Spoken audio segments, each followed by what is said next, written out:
Hi, it's Nick the Gardener. Saturday the 2nd of March and I'm at the allotment and I've got some jobs to do, so I better crack on. First job I've got to crack on with is thinning out these strawberries, getting all the dead leaves off and maybe taking some of the old plants out but leaving some of the runners in.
Just done this little bit here and yeah, it's a lot better than what it was, and I've just been taking out all the old dead stuff and any manky old leaves and that, thinning it out, and I'll be thinning out some of the plants as well soon.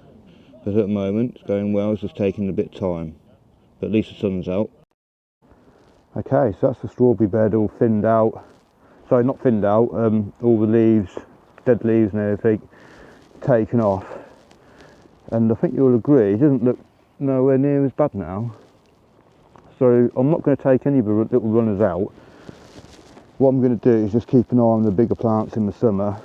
Any of the ones that don't really produce, I'll be taking them out and leaving little runners on. But some of the strawberries starting to get little flowers on there.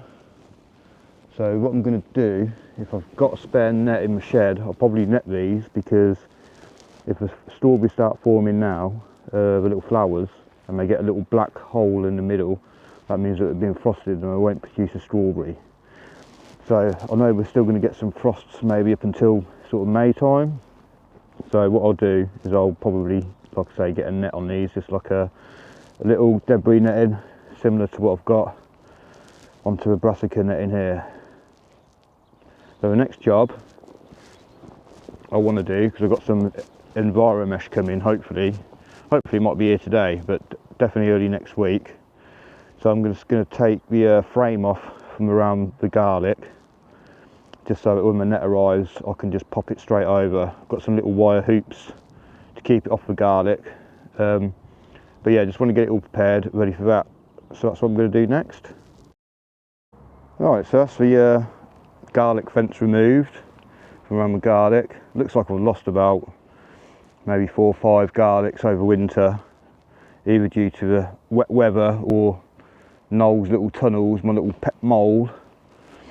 So just looking through my list, yeah, I've got to move these leeks at some point. Ones that survive the winter, and those few little ones over there, they need to be going in to this onion bed just here. And the onions what I've got at home in my little seeds cells, they'll be going in there as well at some point. And like I say, when I get my enviromesh net. But yeah, keep all the alliums together, and it's easy just to keep them all protected really from the allium leaf miner. So things I've got to do, I've got to sift the rest of the compost in here in my single seed potato cauldron. That's just to make sure I don't get any volunteers in there, and once I take out all the soil I'll be re-amending it, and by the time I've done all that it's probably time to put it all back in anyway. Yesterday I took all the leaf mould out of the garlic here and popped it into these little bags, as you can see, just in there and there. And that's just because I'm going to use the garlic for composting soon. Yeah, I want to do another little experiment with that. So yesterday I planted my carrot seeds into this bin here, and I'll just pop a little clip of that in here for you now. So I've decided to sow my carrots in a bin this year, about a 3-foot tall bin, roughly about 110 litres, something like that. And it's just filled with my old compost from last year, what I grew tomatoes in. And it's basically got quite a lot of perlite and stuff through it. And it was sieved before I used it last year. So hopefully it should be quite a good mix really, not too many nutrients in it or anything. But and nice and fluffy enough for the carrots to get right down to the bottom. Hopefully anyway, that's a fingers crossed. So what I'm going to do is just going to try and do like a spiral pattern around the edge here of the bin. Just make a little indentation with a dibber, and yeah, just work my way into the middle. Try and keep it about 1 inch apart.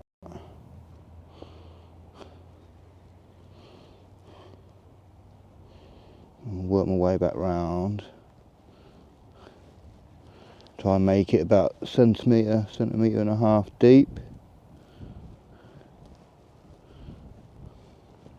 Hopefully get some half decent carrots. But my problem is normally as I sow them too thickly. So doing this little spiral pattern hopefully will give me the perfect spacing for them. So I'm happy with that. What I need to do now is just get the carrots out and start putting them in. And I don't want to, you know, maybe one every inch, something like that. Some don't germinate. I can always top them back up, put a few extra seeds in at a later date. So I'm going to be using 2 carrots today, Amsterdam 2 Solo and the Autumn King 2. These are old seeds, so hopefully they'll germinate okay. And I'll probably be using most of the packets, to be honest. Use up this Autumn King 2 first.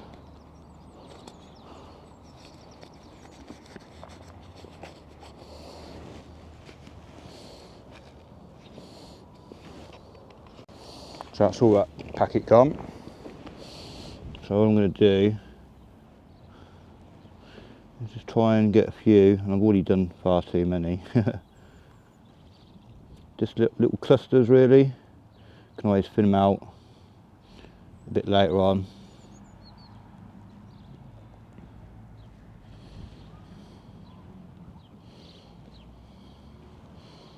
As long as they've got a big enough gap to get some decent sized carrots, I'll be happy. And it looks like I'm probably only going to sow the Autumn King, to be fair.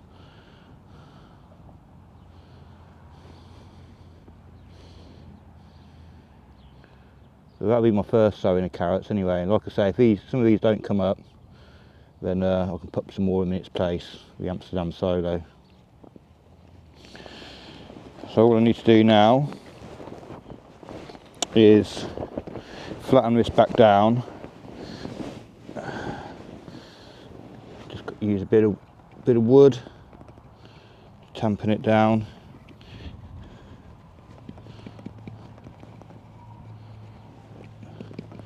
Make sure all the seeds are all covered.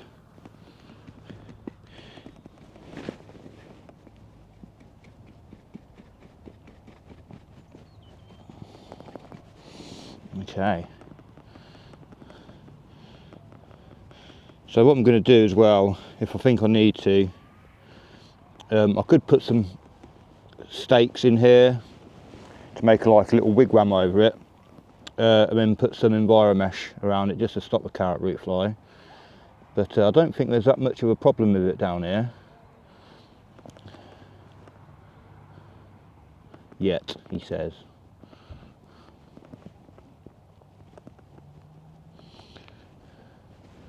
Right, so I don't think that needs watering because it was open all night and we had a load of rain, so there's plenty of moisture in there. But what I am going to do is I'm going to put the lid on it, and that's just to help keep the heat in and help keep the slugs out. If I can find the lid.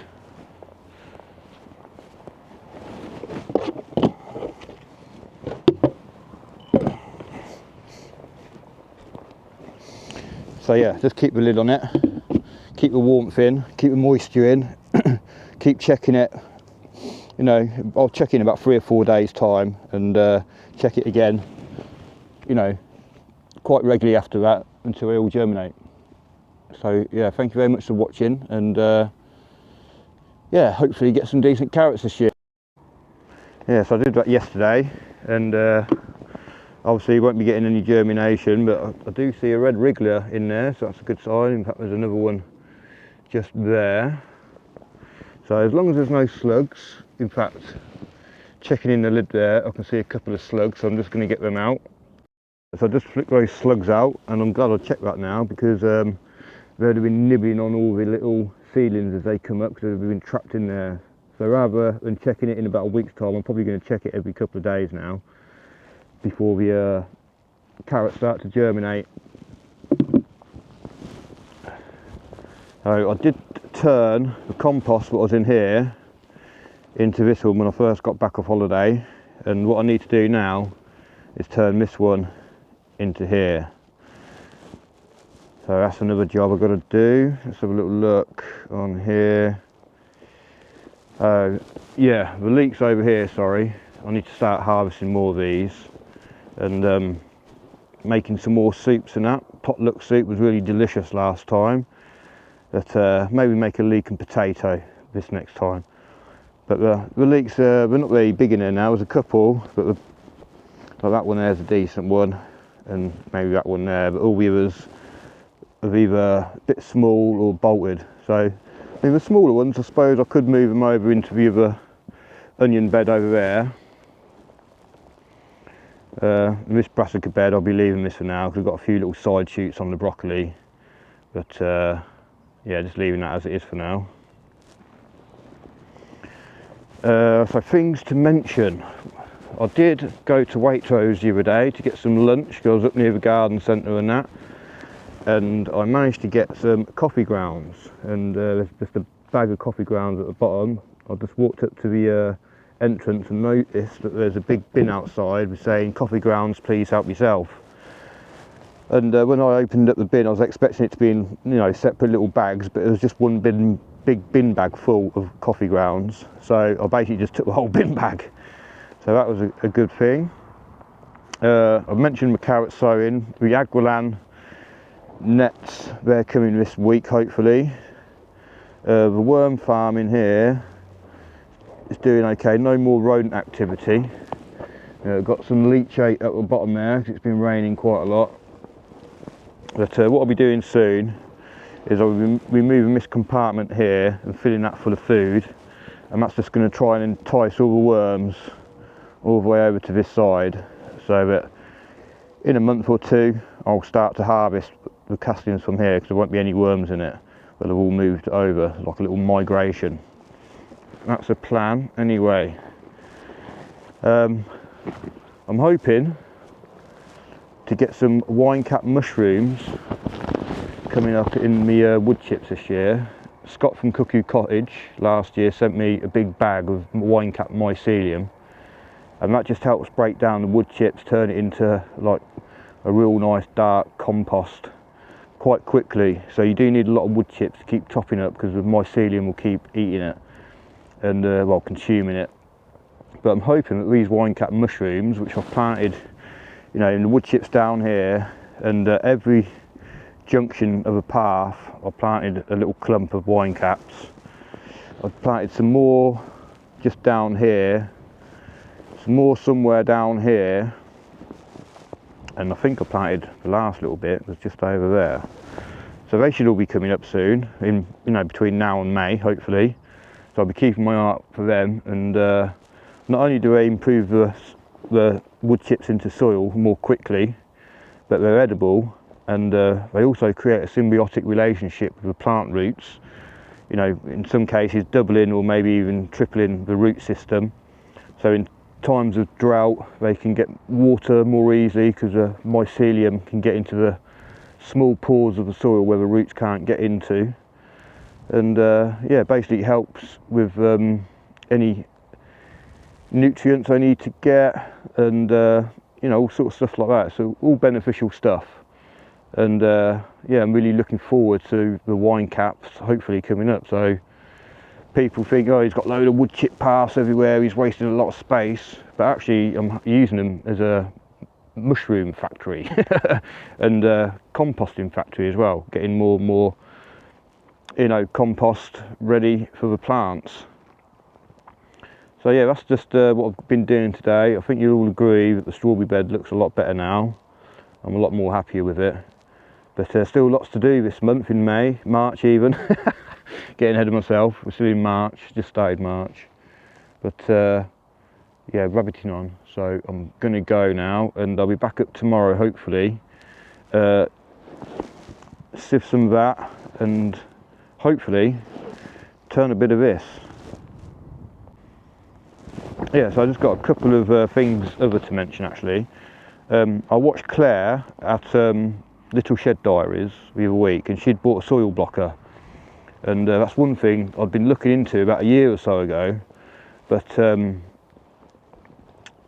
you know, I think, well, then I got some Charles Dowling seed cells trays for Christmas, but after watching Claire, I thought, yeah, I'll probably get one now actually, because I don't want to keep using plastic. But I will be trialling it, see how I'll get on with it, maybe with some bigger seeds, sowing seeds directly into it like courgettes and melons and stuff like that. We'll see how we get on with it. It hasn't arrived yet, but I know it's quite difficult to make the soil up for it at times. You just need to get the moisture right on it really, and if you can do that, then it should be alright. And I'd also like to mention Lorraine at Allotment Joy. Very hard working lady, puts me to shame at times. I've been watching her thinking, blooming how does she do it? But yeah, very good channel. Not got a massive amount of subscribers yet, only about 88 from this morning. So please go over there and check her channel out, and yeah, maybe give her a subscribe and that. And Claire at Little Shed Diaries too, that'd be great. And thank you to all my new subscribers, and I hope everyone has a fantastic weekend. So goodbye.